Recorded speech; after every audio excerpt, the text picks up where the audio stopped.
pala ng pagmamahal. Welcome to our 365-day devotion upang sa isang Gomez ng batch 2. At ang katupag-talukan natin ngayon ay paano malalaman ang kalooban ng Diyos. Ngayon po ang ating Bible verse ay tungkol sa Deuteronomy chapter 29 verse 29 at sa natin ang ating positive faith sa mga taksalita. Kaya sabi dito na the secret things belong to the Lord our God, but the things we build belong to us and to our children forever, that we may follow all the words of this law.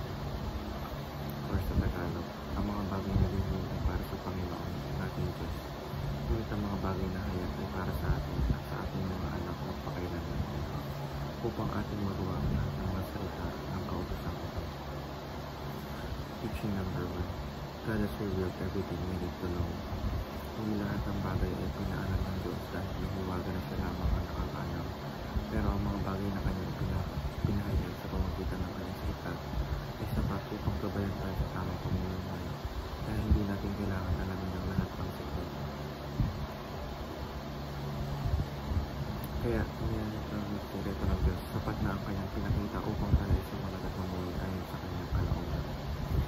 Teaching number 2, God's plan spans from creation to new creation. Pinapakita ng verse ng plano ng Diyos ay hindi lamang para sa isang panahon, mula sa paglikha ng mundo hanggang sa inaharap na bagong langit at bagong lupa. Hawak ng Diyos ang lahat. Ang kanyang plano ay buo, kompleto at walang pagkukulang. Kaya dapat tayo magtiwala na ang bawat igot ng ating buhay ay may bahagi sa mas malawak na plano ng Diyos. Teaching number 3, God has a specific and unique plan for you. Ang mga pinanayag ng Diyos ay hindi lamang pangkalahatan, kundi may personal din epekto sa bawat isa sa atin.